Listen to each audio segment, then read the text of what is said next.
What's up guys? Welcome ulit sa ating educational webinar. So, market analysis tayo sa Bitcoin.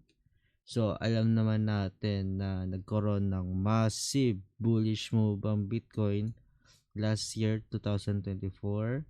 So, makita natin dito yung previous analysis natin before pa naging president si Mr. Trump na anticipate natin yung bullish bias since 60k key level, no?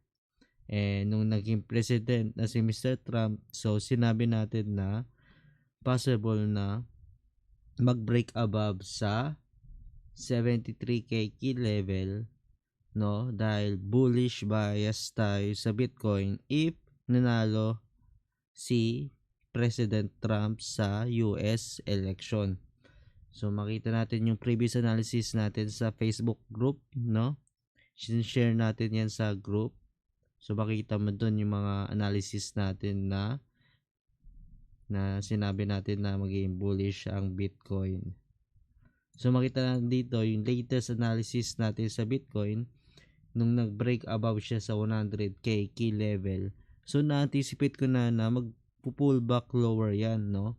So makita natin dito yung break above dito sa key level, then exactly dito sa anticipation natin na magpo-pull back lower, no? So makita natin nung December na nagkaroon ng rejection sa taas, no? Na-anticipate natin yung pagbaksak ng Bitcoin. So normal lang yan sa market, no? If mayroong bullish move, so expected talaga na mayroong ma-pullback lower. So ngayon, yung market cycle is nasa pullback move tayo sa Bitcoin, no? So yung tanong is magko-continue pa ba yan pataas? So na-anticipate ko ulit na possible na mag-range lang siya dito sa key level, no? Between 100k, 1000k key level hanggang 90k key level, no?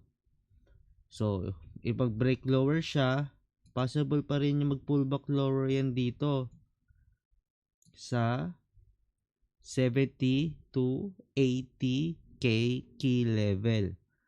So this year expect talaga natin na massive pullback lower. So if hindi mag-hold yung key level dito, so bullish tayo sa Bitcoin if mag-hold pa rin sa 90k key level. So as of now is nandito pa rin tayo, no?